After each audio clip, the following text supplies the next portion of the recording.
بلکہ جو لوگ قوت نافذہ رکھتے ہیں انہیں سمجھنا چاہیے کہ ملک کی بھاگ دوڑ ہمیشہ مضبوط ہاتھوں میں رہے اور وہ اس طرح کا نظام وضع کریں، مل بیٹھیں سارے ادارے کہ غریب کی سنی جائے۔ وہ مجھے بڑی اچھی طرح یاد ہے جب وہ ایک حکومت ختم ہوئی اور جو ایک فوجی رہ کے گئے تھے 11 سال، ان کی حکومت آئی تو میں باہر نکلا تو ایک بزرگ تھے، وہ صبح صبح ناشتہ بیچا کرتے تھے ہمارے علاقے میں، چاول اور چنے بنے۔ تو میں نے ان سے کہا بزرگوں پتہ لگا جی رات دی حکومت بدل گئی ہے۔ تو فرمان لگے پتر جیڑا مردی بھی آ جائے میں تو چاول بیچ کے روٹی کھانی، ہمیں تو ان سے غرض ہی نہیں، اللہ جانے کون آیا کون گیا، تو کھیل تماشا بنایا ہوا ہے۔ تو جھوٹے کو جھوٹا کہیں۔ میرے ایک دوست ہیں الیکشن لڑتے ہیں، مجھے ایک دفعہ آ کے کہنے لگے آپ نے کبھی ووٹ نہیں ڈالا، اس دفعہ ضرور ڈالیں۔ میں نے کہا نہیں ڈالتا میں۔ کہنے لگے ووٹ قوم کی امانت ہے، تو میں نے کہا امانت کسی بے ایمان کو دے دوں؟ امانت تو امانت دار کو دی جاتی، نہیں سمجھے آپ بات؟ یہ سارے کہتے ہیں نا ووٹ قوم کی، تو امانت کس کو دینی چاہیے؟ صحیح بتاؤ۔ چلو ہوں تسی بولنا نہیں، بس دل وچ گل رکھنی، دل وچ دیندے ویسے امانت دارا نہیں ہو نا؟ نہیں میں نے کہا بولنا نہیں، ہمیں کسی کو پتہ نہ لگ جائے، دیتے ویسے امانت داروں کو ہی ہو نا۔ یہ اپنے دل سے پوچھو، فیصلہ لو، اللہ سے ڈرو۔ ظالم کا مددگار ظالم ہوتا ہے، ظالموں کا مددگار ظالم ہوتا ہے۔ وہ تیرے میرے ووٹ پر جیت کر جب ظلم کرے گا تو پھر کون ہے جو یہ دعویٰ کرے گا کہ جناب میں ظالم کا مددگار نہیں؟ سوچو سمجھو غور کرو۔ امام حسین رضی اللہ تعالیٰ عنہ نے فرمایا سچ کو سچ کہیں گے، جھوٹ کو جھوٹ کہیں گے۔ یہ نہیں ہو سکتا کہ جناب ظلم ہوتا رہے اور چپ رہے۔ اور یہ سبق کہاں سے پڑھا انہوں نے؟ مولا علی شیر خدا سے۔ جب حضرت عثمان غنی رضی اللہ تعالیٰ عنہ پر بلوائیوں نے حملہ کیا نا، تو چونکہ حضرت عثمان غنی خالو تھے امام حسن اور حسین کے، حضرت عثمان خالو ہیں، سگے خالو ہیں، تو حضرت مولا علی شیر خدا نے یہ نہیں کہا کہ پتر اتنے بندے آ گئے ہیں، تلواریں ہیں، محاصرہ ہے، باہر نہ نکلنا، بلکہ حضرت مولا علی نے خود اپنے دونوں بیٹوں کو تلواریں پکڑائیں اور حضرت عثمان غنی کے دروازے پہ کھڑا کر کے کہا پتر خیال رکھنا تمہارے ہوتے ہوئے کوئی بھی شخص حضرت عثمان غنی کا دروازہ نہ کراس کر پائے۔ خود اپنے بچوں، ہر جنگ میں حضرت علی ساتھ لے کے جاتے تھے۔ ہم تو بچوں کو دلیری سکھاتے ہی نہیں، بزدل۔ اور کچھ ہمیں بابے مل گئے، وہ کہتے ہیں منڈے نو سایا ہے، میں کہ بابے نو آپ سایا ہے، انہوں بھی کرو دم کراؤ، اس کو نظری سایا تک کیسے نادانوں سے پالا پڑ گیا۔ کیا ہوتا ہے وہ سایہ؟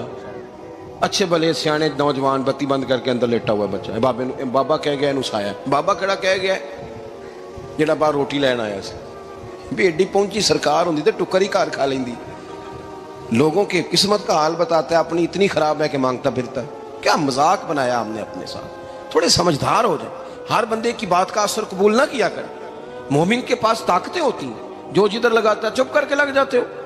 ان الذین قالوا ربنا اللہ ثم استقاموا تتنزل علیہم الملائکہ، اللہ کہتا ہے تو ڈٹنا سیکھ، رب کا نام لے کے ڈٹ جا، رب تیری مدد کے لیے فرشتے بھی نازل کر دے گا۔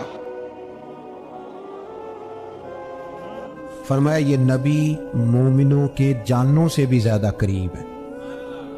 ہم بڑا عام لفظ بولتے ہیں کہ فلاں چیز میرے دل کے بڑی قریب ہے، میری سوچ کے بڑی۔ جو لوگ دل کے قریب ہوتے ہیں ان کے پاس اٹھنے بیٹھنے کو دل کرتا ہے۔ تو اللہ کریم نے قرآن پاک میں فرمایا کہ یہ پیغمبر صلی اللہ علیہ وسلم تمہاری جانوں سے بھی تمہارے قریب ہے۔ اور حضور نے وضاحت کر دی، نبی پاک نے وضاحت کر دی۔ حضور نے فرمایا لا یؤمن احدکم حتی اکون احب الیہ من والدہ وولدہ والناس اجمعین، او کما قال نبی صلی اللہ علیہ وسلم۔ فرمایا تم میں سے کوئی اتنی دیر تک مومن ہو ہی نہیں سکتا جب تک ہر چیز سے بڑھ کر مجھ سے پیار نہ کرے۔ ایک مثال دے لوں، بات آسان ہو جائے گی۔ جس گھر کے اندر پیسہ بے شمار ہو، دولت بے شمار ہو، مکان ایک نہیں 4 ہو، اور دنیا کی ساری آسانیاں گھر میں موجود ہو، سارے دوست میری بات پہ توجہ کرنا، ہر شے ہو، بینک بیلنس بھی ٹھیک ٹھاک ہو، بچوں کا فیوچر سیف ہو، لیکن گھر کے اندر میاں بیوی کی صلح نہ ہو، بچے کہتے ہیں گھر میں ہر چیز ہے پر امی اور ابا کا جھگڑا ہر وقت جاری رہتا ہے، وہ گھر صحیح چلتا ہے؟ آپ نے بولنا اس لیے نہیں کہ یہ باتیں لوگ، یہ گھر کے اندر کی باتیں ہیں نا۔ حالانکہ پاکستان کا تجزیہ یہ ہے کہ 95% میاں بیوی کے حالات ٹھیک نہیں۔ پاکستان یہ سرکاری اعداد و شمار، 95% گھروں میں اختلاف رائے۔ یہ بات ذہن میں بٹھا لیں کہ میاں بیوی کا اگر اتفاق نہیں نہ ہوتا تو وہ کہیں کہ گھر میں کوئی بھی خوشی رہے گی تو یہ ممکن ہی نہیں، یہ سوال ہی نہیں پیدا ہو۔ 6 بچے ہوتے ہیں اور شادی کو 24 سال گزر جاتے ہیں، پھر بھی طلاق ہو جاتی ہے، اس لیے کہ میاں بیوی کے لیے سب سے ضروری چیز آپس کی محبت ہے۔ اور یار کیا خوبصورت انداز ہے میرے رسول پاک علیہ السلام کا، جتنی شاندار طبیعت حضور نے مولا علی شیر خدا کی تھی اتنی کوئی کر سکتا ہے؟ اور جتنی اعلیٰ ترین تربیت اور حسن سیدہ فاطمہ کو اللہ نے دیا کسی اور کو مل سکتا ہے؟ لیکن میرے نبی پاک علیہ السلام نے ان کی شادی کے بعد ان کو اکٹھے بٹھا کے ان کے سر آپس میں جوڑ کے ہاتھ اٹھا کے دعا کی تھی کہ اے اللہ ان کے درمیان محبت پیدا فرما دے. میاں بیوی کے درمیان جو سب سے اہم چیز ہے وہ محبت ہے. بچے کہتے ہیں ہم کدھر جائیں، ابا کی سنے کہ اماں کی سنے؟ اور اکثر گھروں میں بچوں کی تربیت رک جاتی ہے اس لیے کہ میاں بیوی کا سلوک نہیں ہوتا، تباہی اتر جاتی. گھر کے اندر ہر شے ہے پر ان کا پیار نہیں. پتہ یہ چلا کہ گھر میں محبت نہ ہو تو گھر نہیں چلتا. اگر محبت کے بغیر ایک گھر نہیں چل سکتا تو محبت مصطفیٰ کے بغیر دین کیسے چلے گا؟ گھر نہیں چلتا میرے بھائی، ٹوٹ جاتا ہے، بکھر جاتا ہے. سارا کچھ ہونے کے باوجود میں نے مردوں کو روتے ہوئے دیکھا ہے، عورتیں تو روتی ہیں، میں نے مردوں کو روتے ہوئے دیکھا.